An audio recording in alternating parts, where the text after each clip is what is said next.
Fait intéressant, l'acteur Raymond Cruz, qui joue le rôle de Tuco Salamanca, a lui-même demandé à ce que son personnage soit tué dans la série.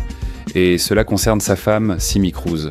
Comme l'a dit l'acteur lui-même, ma femme détestait Tuco. Elle détestait son énergie. Tuco est une bête sauvage.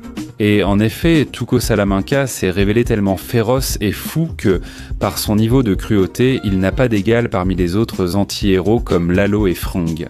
Voyons voir qui est ce Tuco, quel genre de personnage est-ce ?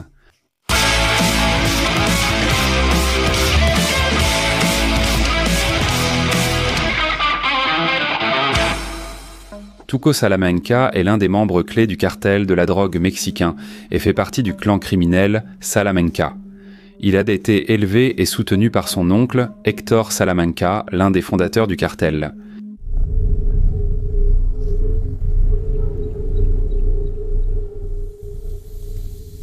La mission de Tuco ici est de contrôler le réseau de distribution. Il a une apparence assez colorée.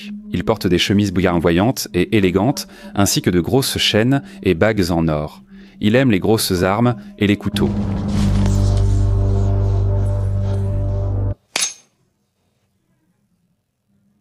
Comme plusieurs membres de sa famille, il aime aussi cuisiner.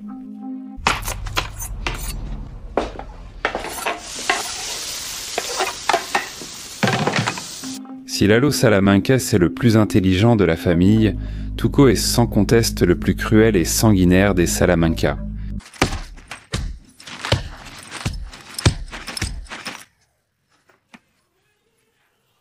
Tuco est un vrai sadique. Il torture et tue des gens.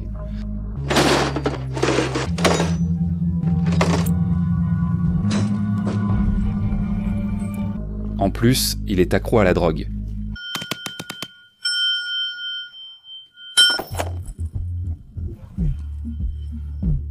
Il est souvent sous influence.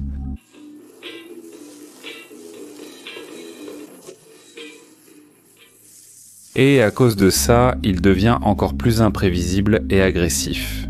Dans un accès de colère que n'importe quelle petite chose peut déclencher, il devient extrêmement dangereux.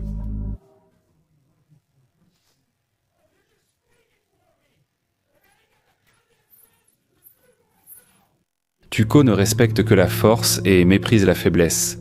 Il frappe Jesse et se moque constamment de lui parce qu'il sent sa faiblesse.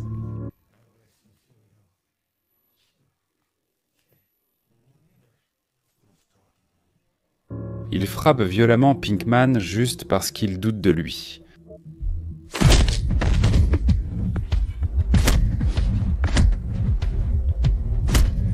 Cependant, il ne fait rien à Walter Eisenberg White après que celui-ci ait fait exploser son bureau.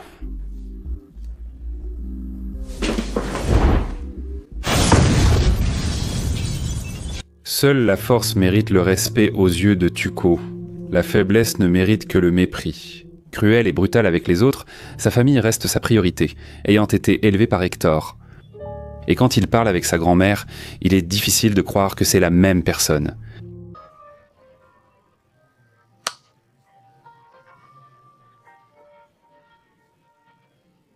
C'est un petit-fils attentionné.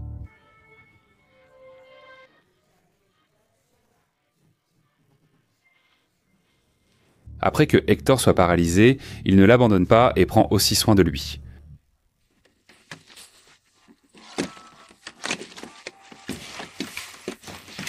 Il sait que la famille est aussi primordiale pour les autres.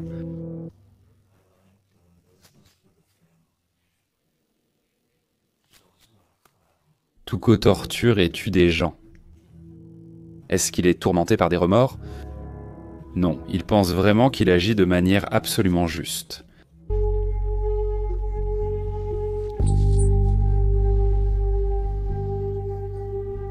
L'abus de drogue, qui provoque des accès de rage, fait que son assistant Nacho commence à craindre que tôt ou tard, Tuco s'en prenne aussi à lui.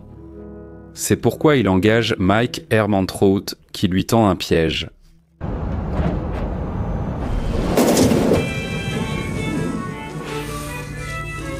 Et il envoie Tuco en prison.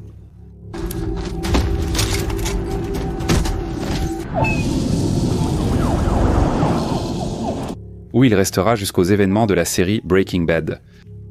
Le piège de Mike a fonctionné grâce aux faiblesses de Tuco, à savoir ses accès de rage et sa stupidité. Oui, Tuco n'est pas très malin. Il laisse manipuler par Nacho.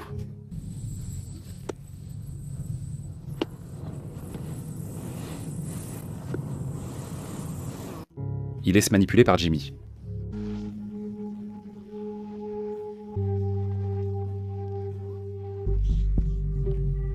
Vous vous demandez peut-être comment un homme d'une intelligence aussi limitée que Tuco peut diriger toute une branche du réseau de drogue du cartel. Et il y a 3 raisons à cela. La première, c'est son sens des affaires. Tuco, quoi qu'on en dise, est un homme d'affaires et il calcule toujours soigneusement son profit. Il serre la main de Jimmy McGill lorsque celui-ci lui propose un accord, en appuyant sa proposition par des arguments.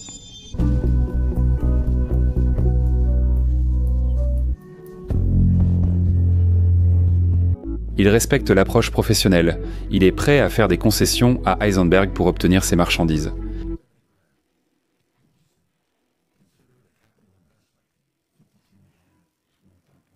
Il est vraiment indigné quand Walter viole l'accord.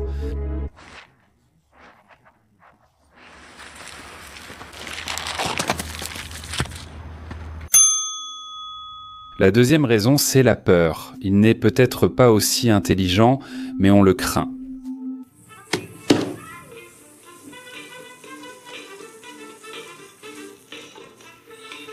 Et il compense son manque de capacité intellectuelle, en inspirant une peur absolue et totale. La troisième raison, ce sont des signes évidents de paranoïa.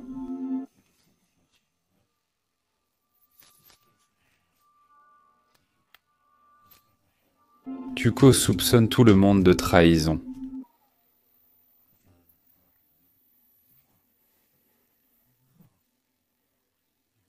C'est pourquoi personne n'arrive à le renverser.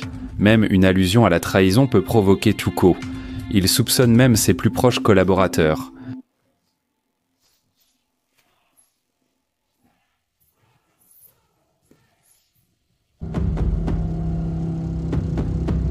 Alors, qui est-ce vraiment Tuco ?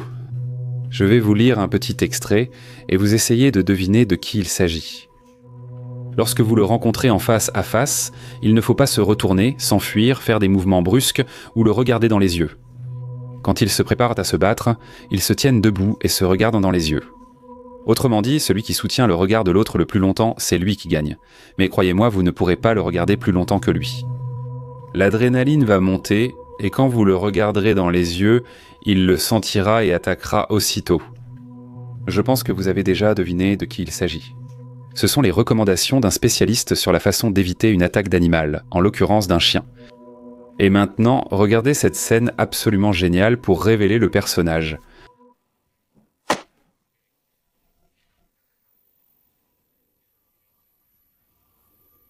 Tuco attrape Walter et le force à le regarder dans les yeux.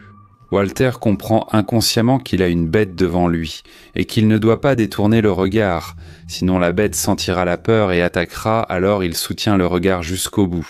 Tuco est une bête. Et, au tout début de la vidéo, j'ai cité Raymond Cruz, qui s'est exprimé exactement ainsi à propos de son personnage. Tuco est une bête, et le système de valeurs de Tuco est celui d'une meute animale. Il a la notion de « en les siens » et les autres. Les membres de sa meute sont les siens, et pour eux, il y a tout, attention et respect. Il est d'une grande cruauté envers les autres, sauf envers Abuelita et Gector, dont il est tendrement proche, mais il tuerait tout inconnu.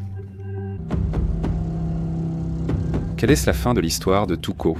Tuco, qui avait l'habitude de résoudre tous ses problèmes principalement par la violence, se retrouve face à une organisation bien plus influente et nombreuse que le cartel. Une organisation qui détient le monopole de cette violence, l'État.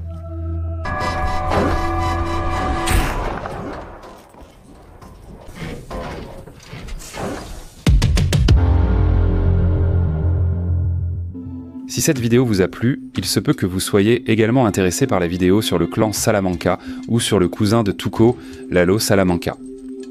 Cliquez sur les liens et laissez un commentaire sous la vidéo si vous souhaitez ajouter ou contester quelque chose.